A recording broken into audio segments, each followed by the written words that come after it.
Good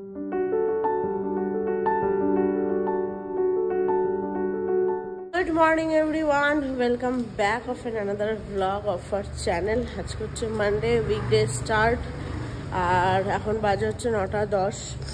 আমিও সকাল সকাল উঠে বেরিয়ে পড়েছি, যাচ্ছি হচ্ছে সুইমিংয়ে।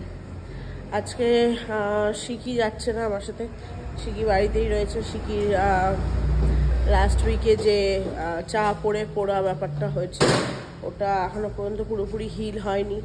তো বাবাও বললো কি এটা পুরোপুরি হিল না হওয়া অবধি নিয়ে না যেতে। তো সেই জন্যই আর কি দেখি আজকে দেখি যদি সম্ভব হয় এসে যদি ডক্টরের কাছে নিয়ে যাওয়া হয়। যাই হোক, চলো আপাতত বেরোনো যাক, এসে কথা বলছি।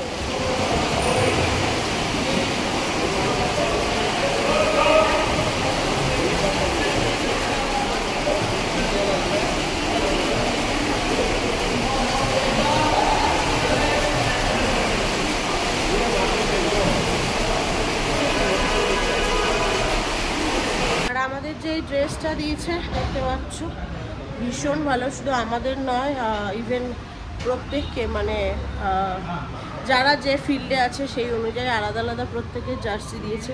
আমাদের এটা তো সামনে থেকে দেখাচ্ছি, এখানে কোম্পানি নেম লেখা আছে স্পোর্টিং কো, পিছনে সুইমিং যে আমরা করছি সেটা লেখা আছে। কোচদের আলাদা, তারপরে যারা ক্লিনিং ওয়ার্ক করছে প্রত্যেকটা ফিল্ড এবং প্রত্যেকটা স্পোর্টসের আলাদা আলাদা। বেশ মানে ভালো লাগছে, এবং জার্সিটা পরেও বেশ একটা নিজেকে স্পোর্টস পার্সন টাইপের ফিল হচ্ছে। বাট এরকম বললাম, আজকে মানে একদমই শরীর দিচ্ছে না। ইভেন আমি যখন কথা বলছি না, মানে আমি দাঁড়িয়ে আছি যে আমার পাগুলো লাগছে, জাস্ট টানছে। মানে অনেক ডিহাইড্রেটেড হয়ে গেলে যেরকম হয় শরীর, ঠিক ওরকম লাগছে। দেখি বাড়ি থেকে একবার বাবাকে জিজ্ঞাসা করি, অনেক দিন হয়ে গেল এই কফ কাশিতে ভুগছি।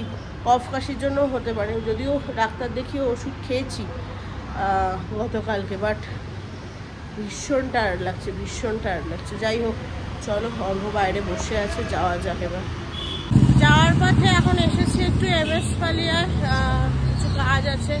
শিখির সেদিনকে যে ইউনিফর্মগুলো এসছে তার স্কার্টের হুক নিতে হবে। আসলে যে সাইজ তো পরিয়েই দেখে এনেছিলাম সেই সময়, না সাইজগুলো একদম কারেক্ট ছিল, সেম পয়েন্ট করা আছে। দেখো সেম সাইজ আমি অর্ডার করেছি, বাট ঢিলা হচ্ছে, যাই না। আর আপাতত এসছি একটা দোকানে, ওই বেল্টেরও সেম অবস্থা, বেল্ট ঢিলা হচ্ছে। না পরপর 3-4টে করে দিতে বলো। ওই রেড কালারের পয়েন্ট করা আছে, ওই বেল্টটাকে বললাম এই যে 2টো করে দিতে এক্সট্রা। হ্যাঁ, इतना तक आप करके दीजिए, 2-3 होल, तो फिर एडजस्ट करने में इजी होगा। প্রত্যেকটা ইভেন শার্টগুলো যে সাইজ নিয়েছিলাম, যা দেখে এসেছিলাম সেটার একই সাইজ অর্ডার করেছি, কিন্তু লুজ হচ্ছে সেগুলো। কী জানি বাবা, কেন মেয়ের রোগা হয়ে গেছে নাকি সাইজগুলো ওভাবেই এক সাইজ বড়ো করে এসেছে বুঝতে পারছি না, কিন্তু ওই একই প্রবলেম। স্কার্টের একটা টাইট করার হুক নিতে হবে, আর বেল্টটা ওরা ওই করে দিচ্ছে। আর সেদিনকে যে শর্টসের কীরকম কী বলবো, এগুলো ট্যাকটিক্স, ডেফিনেটলি বিজনেস ট্যাকটিক্স। সেদিনকে যে শর্টসটা নিয়েছিলাম, মানে শর্টসটা অর্ডার করলাম না, আসেনি। শর্টসটা অর্ডার হয়নি বলতে, যতগুলো আইটেমস অর্ডার করেছিলাম অ্যাড টু কার্ট করার পরে যখন চেক আউট করতে গেছি, চেক আউট করার সময় যেহেতু শর্টস ওদের স্টকে নেই, অটোমেটিক্যালি রিমুভ হয়ে গেছে, কোনো মেসেজ আসেনি। আর অর্ডার করে দিয়েছি, অর্ডার করার সময় 9,500 টাকার, আই থিঙ্ক আরও বেশি বোধহয় অর্ডার করা হয়েছে, কারণ একটা দুটো এক্সট্রা নিয়েছিলাম আমি। টোটাল সেটাতে আমার ডেলিভারি চার্জ দিতে হয়েছে 200 টাকা। তাহলে 200 টাকা দিয়ে ডেলিভারি চার্জ দিতে করে দিয়ে গেছে। এবার এখন শর্টস আসেনি, সেদিনকে সেম আবার করতে গেলে এখন শুধু শর্টসটা যদি আমি অর্ডার করতে চাই, আবার আমাকে 200 টাকা দিতে হবে। মানে ভাবতে পারছো, 150 টাকার জিনিসের জন্য 200 টাকা ডেলিভারি চার্জ। স্কুলে এটা কমপ্লেন করা হয়েছে কি, যদি নেই আউট অফ স্টক থাকে জিনিসটা, তো মেসেজ দেওয়া উচিত না। অটোমেটিক্যালি কার্ডে দিচ্ছি, কার্ড থেকে অটোমেটিক্যালি রিমুভ হয়ে যাচ্ছে, বুঝতেও পারিনি যেটা কার্ডে নেই। এইটাই হচ্ছে সমস্যা হয়েছে। এখন স্কুলে মেল করেছি, কমপ্লেন মেল দেওয়া হয়েছে, এখন দেখা যাক ওটা কী সলভ করে ওরা, যাই না। এখন ভিডিও কলে ডক্টরকে দেখানো চলছে। No, শুকায়নি। You can stop silver eggs. I'll give an antibiotic ointment and the skin, that area become dry. As long as Ma'am, is there a way that we can cover up using some bandage and all, and then she can, get into the swimming pool? That will get wet, no? Oh, that will get wet. No, plastic, waterproof bandage. Waterproof bandage, ma'am? But try. I will not recommend. You will not recommend that, right? Just তো ডাক্তারের সাথে কথা বললাম, এখন বাজে হচ্ছে তোমার 12:35 মতো। আসলে আমরা যে ডক্টরকে দেখাই মাদারহুডে বিকাশ সাত্বিক, অ্যাপয়েন্টমেন্ট তো আগে থেকে নিইনি, আর এখন অ্যাপয়েন্টমেন্ট দেখাচ্ছে ফুল। তো সেই জন্য বিকাশ সাত্বিকের কাছে গিয়ে ওয়াক ইনে যেতে পারি, বাট ওর আবার অফিস আছে তো দেরি হয়ে যাবে। তো যাই হোক, সেই জন্য বিকাশ সাত্বিককে যদিও মেসেজ করেছি, বাট তার সাথে সাথে একজন ডক্টরকে দেখালাম, মানে ভিডিও কনসালটেশনেই দেখালাম যে কি করণীয় বা কি এরকম কিছু। তো উনি skin specialist, right? Paediatrics, skin specialist, dermatology, মানে সব একসাথে। যাই হোক, মোট কথা স্কিন স্পেশালিস্ট। তো উনি দেখে যা বললেন কি, উনি যে মলমটা এতদিন অ্যাপ্লাই করতেন সিলভারেক্স, ওটা বললে অ্যাপ্লাই করা যাবে না। আর বলছে যতদিন না পুরোপুরি শুকাচ্ছে, নিউ স্ক্যাল্প আসছে বলছে, অলমোস্ট হতে পারে 15 to 20 days টাইম লাগবে, 1 মাসও লাগতে পারে। বলছে নতুন স্ক্যাল্প না আসা পর্যন্ত সুইমিংয়ে না যেতে। এখন আমি যাই না, ওয়াটারপ্রুফ ব্যান্ডেজের কথাও তো বললাম, কারণ মার যখন ডায়ালাইসিস হতো না, মার এখানে তো ওই চ্যানেল করা থাকতো, টি ব্যাগ অয়েন্টমেন্ট, এটার জন্য ভিডিও কনসালটেশন করলাম। টি ব্যাগ অয়েন্টমেন্ট আমি কালকে অলরেডি অ্যাপ্লাই করেছি। বিকাশ সাত্বিককেও আমি মেসেজ করেছি, ছবি পাঠিয়েছি, জাস্ট দেখি বিকাশ সাত্বিককেও রিকোয়েস্ট করবো যদি ভিডিও কল উনি আফটার 6:30 করতে পারেন। তো যাই হোক, এখন যেটা বলছিলাম, তো মার ওই ডায়ালাইসিসের সময় না, ওই যেখানে চ্যানেল করা থাকতো ওখানটা মার যে ডায়ালাইসিস হতো, ওই জায়গাটা যাতে ভিজে না যায় বা স্নান করতে পারে, ওরা ফ্লিক্সোমল বলে একটা প্লাস্টিক টেপ কাইন্ড অফ, ওটা লাগিয়ে তুলে দিলে বেশ প্লাস্টিকের মতো কভার্ড হয়ে থাকে, আর ভেতরে উনটাও ভিজবে না, এইরকম ভাবে ওটা হয়। তো ওই জিনিসটা মা তো চলে যাওয়ার পর ফেলে দিয়েছি। তো ওইটা আমি অ্যাকচুয়ালি ভাবছিলাম, মানে কাল থেকে ওটা মাথায় আইডিয়াটা ছিল যে ওই পার্টটুকু যদি ভাবে পুরো সিল করে আমরা 1 ঘন্টা জলে নামাতে পারি। এখন বসেছে KFC চিকেন খেতে, আর এদিকে এনাকে দেখো বারবার আমার দিকে তাকাচ্ছে, লেজ নাড়াচ্ছে, কি তোকে দিচ্ছে না একটু? আর এই বিচ্ছুটাকে দেখো, এই সবার বড়টাকে দেখো, সবচেয়ে ছোট আর সবচেয়ে বেশি দুষ্টু। একেও ছাড়িয়ে গেছে আজকাল। আর আরেকজন ভয় ওখানে বসে আছে, খুব খাওয়া যাচ্ছে, নামতে পারছে না। আর একে দেখো কি করেছে, টেবিলের অবস্থা দেখো, সব আম ফেলে, দুধ ফেলে, নুন ছিটিয়ে মিল্কশেক বানিয়েছে নিচে, নুন দেওয়া মিল্কশেক। স্কুবি দেখো দেখো দেখো, আর এই ওঠার চেষ্টা চালিয়েই যাচ্ছে। পালু, হ্যাঁ কিচ্ছু নেই এদিকে, অন্য জায়গায় কোন শুকছিস? স্কুবির পাশে এসে দাঁড়া, স্কুবি ঠিক জায়গায় রয়েছে। মাথায় হাত কেন? ওই যে দিদি করে দিচ্ছে। স্কুবি সর, তুইও কি বাজাবি নাকি নাক দিয়ে? ওর হাতে আর চিকেন নেই।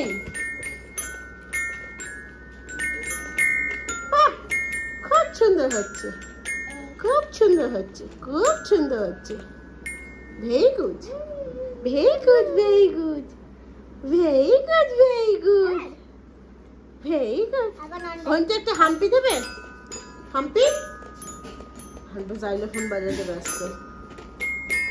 2:10 জাস্ট সন্তোষ রান্না কমপ্লিট করে গেল, আর আমি ভিডিওটা এডিট করছিলাম। কালকে কিছুটা করেছিলাম, বাকিটা এখন করলাম, করে আপলোডে দিয়েছি। দেখা যাক কটা নাগাদ আপলোড হয়ে দিতে পারি। আজকে ভিডিও লেট হবে আজকে একটু দিতে। আর কি রান্না হয়েছে আজকে একবার দেখিয়ে দিই, পরে তাড়াহুড়া লেগে যাবে। এখানে আজকে বেশিরভাগই সব কালকে, এই রাত্রে বানিয়েছিলাম ফ্রাইড রাইস, সেই ফ্রাইড রাইস আছে, মাছ ভাজা, স্যালাড। এখানে নিচে বাবা যেভাবে ঢাকা দিয়েছে সন্তোষ, এখানে দেখো মাছের মাথা দিয়ে মুগের ডাল, এটা হচ্ছে চিলি চিকেন, অড়হর ডাল, এখানে কি করেছে টমেটোর টক, কাবাব, সব কালকের। এই বাসি কুসি সব শেষ করা হবে আজকে। আর এখানে রয়েছে অর্ঘর টিফিন, এখানে রয়েছে চিলি চিকেন, আর এটা ফ্রাইড রাইস অর্ঘ অফিসে নিয়ে যাবে। আর এটা আর খুলে দেখাচ্ছি না, মাংস ধরলাম। এটাতে রয়েছে আমার সেদ্ধ ভাত, আমার আর ঘন্টুর। আমার তো পেটের অবস্থা আজকে একদম ভালো নেই, যাচ্ছি আসছি, বাথরুমে ওষুধ খেয়েছি, দেখা যাক। তো আমার জন্য হয়েছে আলু সেদ্ধ ভাত, গোবিন্দভোগ চালের ফেনা ভাত। আর এই যে আরেকজন ঘন্টুলালা দুষ্টুমি করছে আর আমার চোখের দিকে তাকিয়ে দেখছে আমি বকা দিচ্ছি কিনা। এগুলো হচ্ছে যখন দুষ্টু করে ফেলে তখন গ্যাটিস দেওয়ার চেষ্টা করে, এমন ভাবটা দেখাবে যেন কিচ্ছু বোঝে না। আর ওই যে আরেকজন ওরিও, সে এখানে বসে আছে, সে বসে আছে। হনি নিয়ে গেছে স্কুবিকে, খাওয়া দাওয়া সবার হয়ে গেছে তিনজনেরই। হনি নিয়ে গেছে স্কুবিকে ঘোরাতে, স্কুবি আসলে নেক্সট টার্ন হচ্ছে তার। শিকি ভাইকে দেখ, ঘরে গেলাম চানে, নেক্সট টার্ন তার, সেই জন্য সে বসে আছে। আজকে থেকে ওরিওকে কালকে থেকেই ছাড়া শুরু করেছিলাম অল্প অল্প করে, যাতে যাতে অ্যাডজাস্ট হতে পারে। বাট আজকে সকাল থেকেই ছেড়ে রাখা হয়েছে আপাতত এখন পর্যন্ত। স্কুবিকে তো গত কয়েকদিন ধরেই পুরোপুরি ছেড়ে রাখা হয়েছে, স্কুবি অলরেডি অ্যাডজাস্ট হয়ে গেছে। ওরিওরই আসল সমস্যা, ওরিও খুব ভয় দেখায় সবাইকে, যেটাতে আমরা ভীষণভাবে আতঙ্কিত হয়ে পড়ি, সবসময় কামড়ানোর চেষ্টা করে। একটু ওর মতের বিরুদ্ধে কিছু বকা দিলেই করলেই একেবারে একদম দাঁত টাত খিচিয়ে আসে। কিন্তু যেটা ওরিও বলছি, স্কুবি আর পালুর মধ্যে যে সমস্যাটা হয়নি বা হয়ও না। স্কুবি ডেফিনেটলি একটু চঞ্চল, বাট ওই একটু ছেড়ে দিলে চঞ্চলতা করে, তারপরে চুপচাপ। তো স্কুবিকে নিয়ে এখন আর কোনো সমস্যাই নেই। ওরিওকেও আজকে থেকে ছাড়া প্র্যাকটিস করেছি। তিনজনকেই যদি ছেড়ে রাখতে পারি তার থেকে ভালো সলিউশন আর কিচ্ছু নয়। বলে বলে হ্যাঁ, বলে হ্যাঁ, ও বলে হ্যাঁ হ্যাঁ হ্যাঁ, এই তো ভেরি গুড, ভেরি গুড, খুব সুন্দর, খুব সুন্দর। নামবে না, নামবে না, বারবার টেবিল থেকে চেয়ার থেকে টেবিলে ওঠে বলে তাকে এখন চেয়ারে বসিয়ে দেওয়া হয়েছে, মানে চেয়ারগুলোকে টেবিল থেকে দূরে করে দেওয়া হয়েছে, তো চেয়ারে উঠেই সে এখন বসে আছে। আর পা দিলাচ্ছে দেখো, নিচে নামবে বলে। ঘন্টু ভেরি গুড, উঠে পড়ো, উঠে পড়ো, তুমি গুড বয় না, গুড বয় না। আর আরেকজনকে দেখো ওখানে লাস্সি বানাচ্ছে, সে আম লেবু সব কিছু দিয়ে। ম্যাঙ্গো লাস্সি, অরেঞ্জ লাস্সি, বাবা দারুণ কম্বিনেশন। এই ঘন্টু আসতে উল্টে যাস না। আর এখানে দেখো ওরিওকে, এখানে দুজন সিট দখল করেছে, এই যে স্কুবি দাদা আর ওইদিকে ভীতু কুমারী। তার তো এখনো ভয় গেল না, তো সেই জন্য ওরিও হচ্ছে চান্স খুঁজে পাচ্ছে না। এখানে আমি বসে আছি অবভিয়াস, সেই জন্য ওরিও চান্স খুঁজছে নিচে দাঁড়িয়ে যে কোথা দিয়ে সে উঠতে পারে। তো বাজে এখন 9:30, শিকিকে বসিয়েছি পড়তে। স্কুল থেকে ওর অনেকগুলো ওয়ার্কশিট দিয়েছে, তার মধ্যে 2টো কমপ্লিট করেছে। আর আজকে বসিয়েছি অঙ্ক নিয়ে, অঙ্কর এই যে স্পেলিং লিখতে দিয়েছে, লেখ 1 থেকে 20 স্পেলিং, এই যে লিখেছে অলরেডি কিছুটা। তাহলে সব A4 শিটে করতে হবে, সাদা পাতা, তার লিখতে অসুবিধা হচ্ছে, তো পুছিয়ে পুছিয়ে লেখানো হচ্ছে। এগুলো কিন্তু কোনো লাইন টেনে আমি লিখাইনি, নিজেই লিখেছে, সোজাই লিখেছে। তবে হ্যাঁ, একবারে লিখতে পারিনি, 2-3 বার করে লিখেছে। লেখো লেখো। আর আরেক বিচ্ছু হচ্ছে রান্নাঘরে, দেখো এই দেখো বড় বিচ্ছু। হ্যাঁ, ভেতর থেকে আসলে বেরিয়ে আসবে ককরোচ। হ্যাঁ হ্যাঁ, চুলগুলো সব মুখের উপর পড়ছে। কতবার বাদলাম এই নিয়ে, দিদির মতো তোরও চুলগুলো এরকম হয়ে যায় কেন? বার করছে কি কি। শান্তনা ম্যাম ফোন করেছিল, ওই জন্য ভিডিওটা কেটে গেল। যাই হোক, এদিকে আমি রান্না বসিয়ে দিয়েছি। রাত্রে ঘুগনি, মানে ঘুগনি ঠিক না, আলু মটরের তরকারি আর ফুলকো ফুলকো রুটি করব। তো এইটাই আপাতত প্ল্যান রয়েছে। তো ঘুগনি সেদ্ধ করতে বসিয়ে দিচ্ছি, হয়েও গেছে। যাই হোক, একটা অ্যাকচুয়ালি প্রবলেম হয়েছে, সেটা হচ্ছে তোমাদের কারো হয়েছে কিনা জানি না, জিওর যে নাম্বারটা, আমার তো এদিকে শর্টস খুবই, জিওর যে নাম্বারটা আমার তো অনেক দিন ধরেই ব্লক হয়ে গেছে, মানে নট রিচেবল বলছে। তো সেই নাম্বারটা তো কোনোভাবে কিছু করা গেল না, ওপর লেভেল অবধি কমপ্লেন করা হয়েছে। বাট ওরা একটাই বলছে, ওরাও কোনো একটা সলিউশন খুঁজে পাচ্ছে না। ওরা বলছে যদি এরকম কিছু হয়ে থাকে সেক্ষেত্রে মেল করতে, তো মেল করলে ওরা নেক্সট ফার্দার প্রসেস দেখবে। বাট কোনো সলিউশন আপাতত কিছু হয়নি। আর খুব বেশি যেটা যদি বলছে, যদি খুব তোমাদের আর্জেন্ট থেকে থাকে সেক্ষেত্রে তোমরা নাম্বারটা ও ইউজার চেঞ্জ করে নিতে পারো। জিওওয়ালারাই বলছে এটা, ইউজার তোমরা চেঞ্জ করে নিতে পারো, যেটা আমরা অলরেডি করিয়ে নিয়েছি, ভোডাফোনে আমরা পোর্ট করিয়ে নিয়েছি। কিন্তু আমার সাথে সাথে শুধু আমার এরকম নয় যে আমার একারই এটা নিয়ে খাবে, আমার একারই এরকম হয়েছে সেরকম ব্যাপার নয়। আমার সাথে সাথে মানে আমার পরিবারের প্রচুর অর্ঘর হয়েছে, হনির হয়েছে, বাবার হয়েছে, মানে আমার শ্বশুরমশাইয়ের কথা বলছি। তারপরে গত 2 দিন আগে হয়েছে শান্তনারায়ণ ডোর করতে গেলি। তো যাই না কেন হঠাৎ করে মানে নাম্বারটা তো ফোন করলে ফোন যাচ্ছে না, ফোন আসছেও না, টেম্পোরারি আনঅ্যাভেলেবেল বলছে। আর এটার কোনো সলিউশন নেই, একমাত্র তুমি ইমেল করতে পারো। ইমেল করলে কতদিনে ঠিক হবে, অনির্দিষ্টকালের জন্য তোমার নাম্বার বন্ধ। শান্তনারায়ণদেরই ওর ভীষণ অসুবিধা হয়ে গেছে, যাদের একটা নাম্বার না তো আরেকটা, মানে বাধ্য হয়ে শান্তনারায়ণ একটা ভোডাফোনের কানেকশন অল্টারনেট নাম্বার নিল, তো সেটা জানানোর জন্যই ফোন করেছিল। তো যাই হোক, তোমরা যদি, তোমাদেরকে এটা এই কারণে বললাম কি তোমাদেরও কারোর জিওর কানেকশন কেউ যদি সেম প্রবলেম ফেস করছো আর করে থাকো অ্যাকচুয়ালি, আর তার কিছু সলিউশন মানে কি পেয়েছো বা কি বলেছে জিও অফিস থেকে যদি জেনে থাকো তো প্লিজ জানিও। 12:10 ফাইনালি বসছি আমরা ডিনার করতে। আজকে ডিনারে হয়েছে এই যে ঘুগনি বা আলু মটরের তরকারি যেটাই বলো, তার সাথে রুটি, নিরামিষ ঘুগনি ডেফিনেটলি। আরেকজন উঠছে, আমি আর বসবো কি, আরেকজন উঠছে খাবে বলে। যাই হোক চলো, ব্লগটা শেষ করার আগে একটা জিনিস বলি, সেটা হচ্ছে শিকির তো সকালে বললাম যে ওরকম ডক্টরের সাথে অনলাইনে অন্য একজন ডার্মাটোলজিস্টের সাথে তোমার কথা বলা হয়েছে। তো সে তো ওষুধ, শিকি ওদিকে জাস্ট খুবই খেয়ে নেবে, দেখ শুচ্ছে, সে তো ওষুধ দিয়েছিল টি-ব্যাগ অয়েন্টমেন্ট।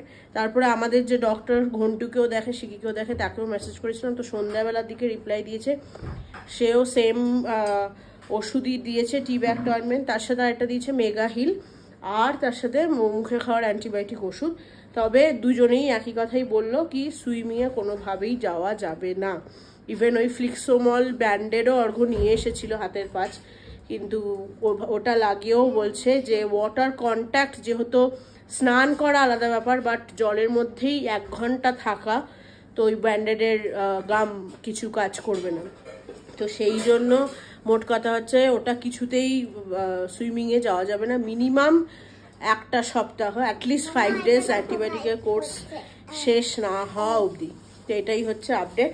তো প্রত্যেকবার যাই না কেন সুইমিংয়ে ভর্তি হলেই আমরা কিছু না কিছু একটা হয়। আগেরবারও আমার মাঝপথে বন্ধ হয়ে গেল অ্যাক্সিডেন্টের কারণে, এবারও দেখো একটা হঠাৎ করে শিকির ফোসকা পড়ার কারণে দেখো সুইমিং বন্ধ হয়ে গেল। যাই হোক, কিছু করার নেই, ডেফিনেটলি আগে হিলিং, আগে ওটা যদি কিছু কারণে সেপটিক হয়ে যায় আরও বড় কিছু দৌড়াতে হবে। তো সেই জন্য কয়েকটা দিন, আই থিঙ্ক এই সপ্তাহটা শিকির বাদ দিতে হবে, মেবি নেক্সট উইক থেকে করতে পারবে। যাই হোক, আরেকজনকে দেখো কি করছে, ঘুগনি নিয়ে, জাস্ট দেখো এটা কি হচ্ছে, কি হচ্ছে ঘন্টু, হেই হেই ঘন্টুর খাওয়া হয়ে গেছে কিন্তু। আর একে দেখো, একে দেখো ঘুগনি রুটি খাবে বলে উঠেছে।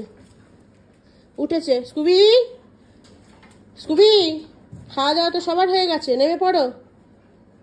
এখান থেকে বসে এখন ওর সাথে খেলবে, ওই যে নিচে আরেকজন, আর আরেকটা হচ্ছে এই যে ফাঁকায় ভিতুরাম।